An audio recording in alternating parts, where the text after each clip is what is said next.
Okay lads, so Sunday session week 2 is back, alright? So this week we're going to talk about endurance. Last week we kind of dived into the fish diagram, talked about genetic potential. We talked about how a training program has to get more advanced as you get closer to genetic potential, right? Because the rate of adaptation is going to slow down. You're not getting the newbie gains anymore. The PBs are becoming harder and harder to get. So the program has to be more detailed. So for this week we're going to talk about running, how to increase our running, what indicators we need to increase our overall running performance. I'm also going to tie this into CrossFit as well, lads. So it'd be beneficial for running and CrossFit. So the 3 indicators we're going to look at is VO2 max, how to increase it, how to increase our VO2 max, how to program for our VO2 max to get better. What's the purpose of increasing our VO2 max? What benefits do we get? Running economy, right? I'm also going to tie this in with economy to CrossFit, so basically efficiency. So when I talk about it in CrossFit, it's going to be about efficiency. When I talk about running, it's going to be running economy. So how well you do something and how much effort that kind of takes to do something.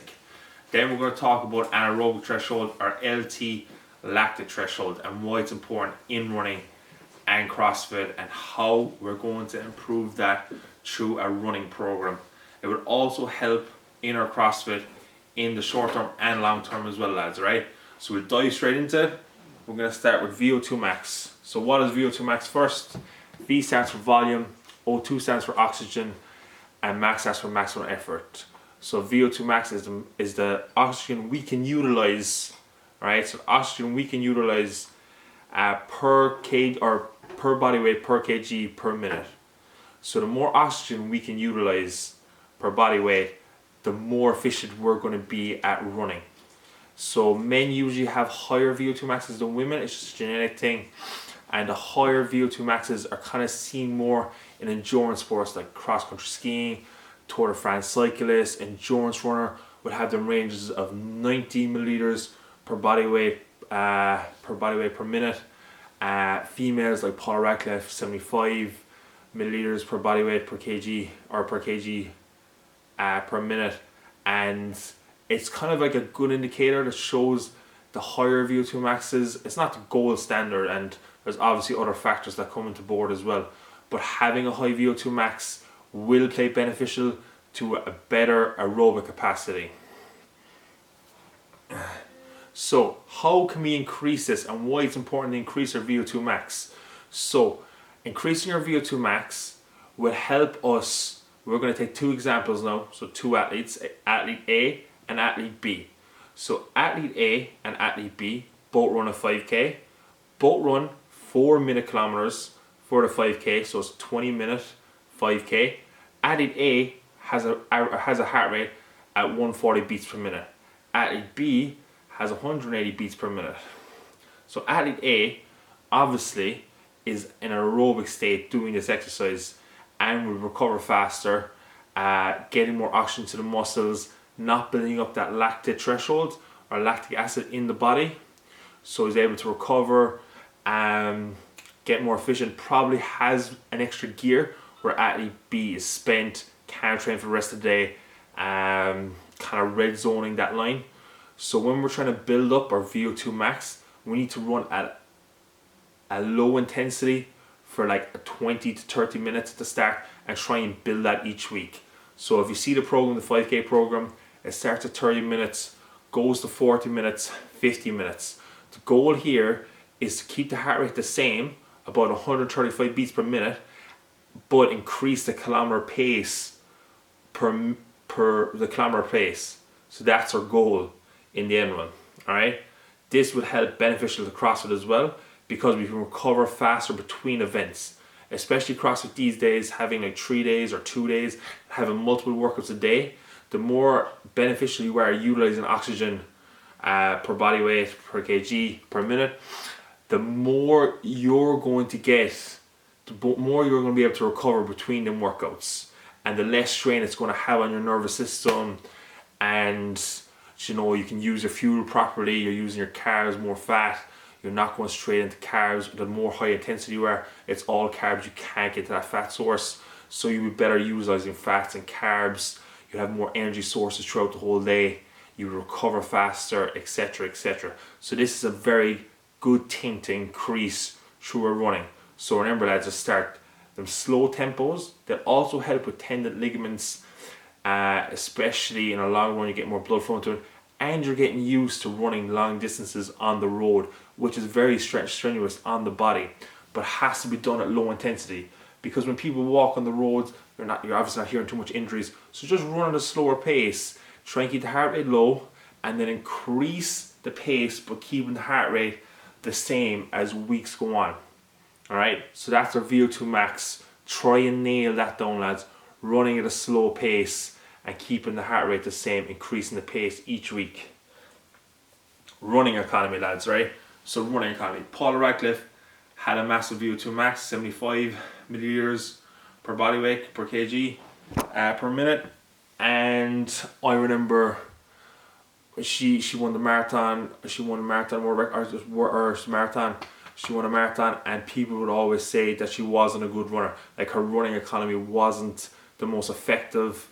And as it went on, her VO2 max never changed, but her running economy got better as she got older, and she was using less energy or less oxygen to run at the same pace as you go along. So there's a few things you can do to help with running economy. It's basically just becoming more effective or more efficient at a certain thing. So running more, but running at slow intensity, as I was saying. Strength training, tempo runs like that, working on form and stuff like that. Sometimes it can be genetic. Obviously, the stiffness in the tendons and stuff can be more genetic as well. But running at a slower pace, lads, that's kind of the key we're trying to look at here, and trying to build up when you're running at a slow pace. Work on that technique, work on that efficiency, and you're using less oxygen to do something. So if I'm looking at a CrossFit person or a CrossFit athlete, the person who's more efficient at something is obviously using less energy to do that exercise. If you think of like double unders, person who's good at double unders, that's a rest period for them, where another person could be like heart rate 180 and another person could be like heart rate 130. So think of that home workout from CrossFit 2. I'm going to say it's 100 double unders, 21 burpees, 75 double unders, 15 burpees, 50 double unders, 9 burpees. People who are really good at controlling their heart rate and not using as much oxygen as a person who struggles at double unders will find that the person who struggles at double unders will find that workout a lot harder and will get a slower time and will be like more near the red zone, compared to a person who's more efficient double unders, can keep the heart rate low. The burpee is going to probably catch them in that workout. The double unders is probably the break, where athlete B finds the double unders the workout and the burpee is the break. So for that workout, you need to find the burpees as go, and the double unders you're just recovering, still getting like 100 double unders done in a minute, something like that. So you're using less oxygen, but you are running at the same pace. So Paula Radcliffe would like run at the same pace, but using like 15% less oxygen into her thing. So she's like not finding it that difficult, but her VO2 max was the same. That's what I was kind of saying, like VO2 max isn't the gold standard when doing stuff like this. And how to improve it is just running slow, lads, right? And last thing we're going to talk about is lactate threshold, right? So lactate threshold, you usually find this between your 10k and your half marathon pace. So if you run a 10k in like 6 minutes and your half marathon in like 6 20-minute Ks, your kind of lactate threshold is 610. So you should do like tempo runs at like 610. Lactate threshold is kind of like when the oxygen can't get to the muscles anymore and you kind of get that burning sensation. So stuff like assault bikes, if you do like sprints and assault bikes, it's kind of more stuff like that. You get that burning sensation in the legs. It's when the oxygen isn't going to the muscles and you're producing a product called lactate, right? So lactate is an energy source, and we need to get good at buffering lactate. The better you are at buffering lactate, the more you can sustain them high intensity exercises, which obviously is very crucial for CrossFit. So a person who is not good at lactate threshold training would be a person who does like a 20-second sprint on a bike, trying to get 20 calories in 20 seconds, recovers like 2.5 minutes, goes again, and only gets like maybe 2 or 3 sets until failure, where a person who's pretty good at buffering lactate might get 8 to 10 sets. Alright? And how to increase this in running? We're basically holding like a 6-minute run at high tempo, run it, rest again, and run at a high tempo, buffering that lactic acid, right? So what I said was 10k to half marathon pace. If you got 6k, 6-minute k at 10k and 6:20 at half marathon, the 6:10, like running at 6:10 would be ideal for you. You're buffering that lactic acid out of the body, you're getting better at dealing with lactate build up, and gradually you're building them speeds up as much as you can. And rest is needed, lads. So if you're not like hitting them paces, rest as needed to kind of get the same distance or same pace as you're going along. It's the same as the bike. You start at high rest and you kind of build it down, lads, and you kind of adapt to that training. But like the 3 key aspects there are like VO2 max. The higher VO2 max, it's going to be genetic. Like genetics going to play a big role in VO2 max. Like some people, like cross country skiers, have 90. Like Lance Armstrong, maybe the high 80s. Paul Rack, I said, was 75, extremely high for a woman. You'll see that more endurance athletes like that have higher VO2 maxes. There is exemptions that like some endurance athletes don't have incredibly high VO2 maxes, but are so good at like buffering lactic acid, and you know their economy is so good, they're so efficient at stuff. So it's not that like like if you don't have a high VO2 max, don't worry about your running. You don't want an extremely high VO2 max for a run or for a CrossFit as well, because you don't want to be super aerobically fit. You want to be like where you're running like 15-minute 5Ks, because your strength training is going to go down. But we talk about that more with strength training. This thing is just to talk about an endurance training. So we need them 3 things in process. How do we increase that? Alright, so lads, slow running. Make sure you're doing your slow running to build up that heart rate and just increase that aerobic capacity. Anything over 150 beats per minute, going to that zone 3. They're called junk miles. If you've ever read a book called 80-20, stay away from it for a while, lads. We're just trying to increase our VO2 max and our running economy. So running slow at just keeping the beats under 135 beats per minute.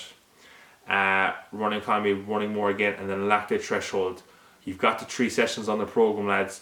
Try and hit them each week. Decrease the rest period or increase the time, and try and hit the same pace as you go along. Except for the slow runs, increase the kilometers each week, but keeping the heart rate the same, right? We're trying to change one factor each week in each of the programs. Time, distance, or speed, lads, is one of the factors we're trying to change. That's what we're trying to do here, trying to increase the 5K. A quick note, the 5K time trial will be a repeat workout for the fighting for the bar. So best of luck with it, lads, and thanks for tuning in.